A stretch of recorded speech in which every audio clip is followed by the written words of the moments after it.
Otep à tous, bien-aimés frères et sœurs, je vous ai dit à peine hier que la situation au Niger s'aggravait parce que les gens sont arrivés au point de dévaliser les dépôts de nourriture, de céréales. Des camions qui transportent la nourriture, ils les arrêtent et puis dévalisent tout. L'insécurité, c'est des camps militaires qui sont pris par les terroristes de Boko Haram et les autres. Donc, l'insécurité est grandissante, la situation économique est catastrophique, le Naira a perdu près de 40% de sa valeur. La situation est catastrophique. On se demande même que fait Tinubu. Mais là, une bonne nouvelle est en train d'arriver, en tout cas est annoncée. C'est que le ministre des Affaires étrangères du Nigeria se trouve à Moscou. Il a eu un entretien avec son homologue Sergueï Lavrov. Et là, écoutez ce que dit le ministre des Affaires étrangères. Nous ne sommes pas ce type de gouvernement qui ont peur de prendre des décisions, qui se soumettent à la pression occidentale. Tout est dit là-dessus. Nous n'allons pas nous plier devant la pression occidentale. Donc, nous avons le droit d'avoir des accords avec la Russie. Le message est clair, il est net. Ça veut dire quoi? Ça veut dire que le Nigeria se réveille. Et c'est ça que nous attendons de Tinubu. Tinubu a compris qu'avec les Occidentaux, vous vous souvenez, même Madame Barack Obama, Michelle Obama, avait dit qu'il fallait régler le problème des, je ne sais pas, 300, 600 filles, jeunes filles qui avaient été enlevées par les terroristes. Elles ont toutes, d'autres se sont mariées avec leurs bourreaux, ainsi de suite, et ont fait des enfants, et ils ne sont pas revenus. Elles ne sont jamais revenues. Et les terroristes continuent toujours à frapper le Nigeria. Les Occidentaux sont là, les Anglais sont là, les Français sont là, les Allemands sont là. Emmanuel Macron a même invité Tinubu pour venir régler les problèmes. L'armée est sortie. Le chef d'état-major lui-même, il a parlé. Ils ont menacé Tinubu. Si tu continues à jouer comme ça, là, ça va mal aller. Et Tinubu sait. Tinubu était lié par, c'est comme avec Tshisekedi, par les accords.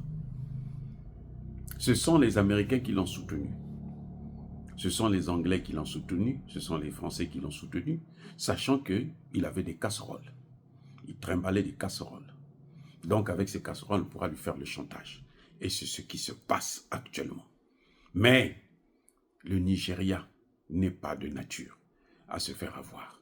Le Nigeria n'appartient pas à Tinubu. S'ils veulent prendre Tinubu pour l'amener en prison, ça c'est son problème. C'est lui qui est allé, qui a été dans le domaine du trafic de drogue. Et je crois que Tinubu a compris que la voie qu'il est en train de suivre là, elle n'est pas la bonne. Un grand pays producteur de pétrole n'a pas d'énergie chez lui. Vous vous rendez compte? Avec les mêmes partenaires, les partenaires anciens, les partenaires de l'indépendance, j'allais dire les partenaires qui vous ont colonisé, qui vous ont pris en esclavage. Est-ce qu'ils peuvent maintenant vous aider à être mieux qu'eux ou à être égal à eux? C'est la question qu'il faut se poser. Ce n'est pas possible. Donc aujourd'hui, le partenaire le plus fiable de l'Afrique, c'est celui-là qui ne nous a jamais colonisés, ne nous a jamais pris en esclavage. Il n'a jamais amené le terrorisme chez nous. Le ministre des Affaires étrangères qui était très dur à l'égard du Niger, très dur à l'égard du Burkina, très dur à l'égard du Mali, lui aussi est allé se faire devant Poutine parce qu'il sait. Le seul pays, la seule puissance qui est capable de nous aider dans la lutte contre le terrorisme et pour notre liberté, notre souveraineté, c'est la Russie. Même la Chine ne peut pas le faire, surtout pas seule. Mais la Russie est capable de le faire seule. Elle l'a déjà prouvé, elle est en train d'affronter l'OTAN en Ukraine, tout le monde le sait. Voilà ce qui est en train de se passer. Donc, je crois que Tinubu est en train de guérir de sa cécité. Ses yeux s'ouvrent maintenant et il commence à voir les choses au clair. Il sait que le chantage à son égard ne lui donne pas le droit de sacrifier le grand Nigeria. Il sait qu'aujourd'hui, vous savez ce que les Occidentaux veulent maintenant? Ils veulent reprendre le Biafra. Eh oui, ils veulent reprendre le Biafra.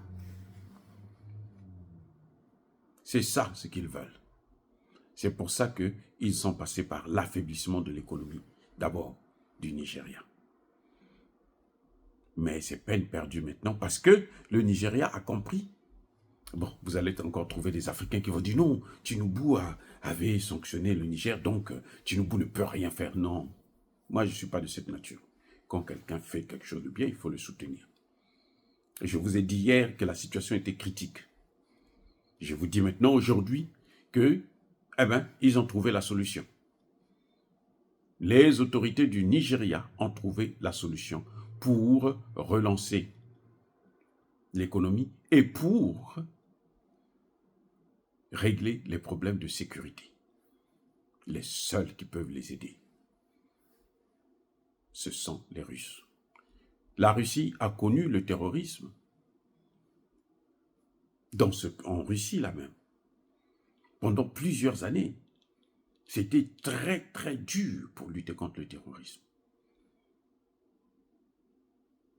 Donc elle connaît. Et la Russie a fait ses preuves en Afrique, au Centrafrique, au Mali, au Burkina, au Niger. Vous allez me dire, le terrorisme n'est pas fini, non. Mais parce que les Occidentaux sont toujours là.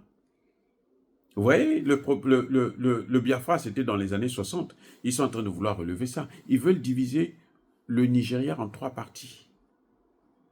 À peu près comme le Congo démocratique. Voilà.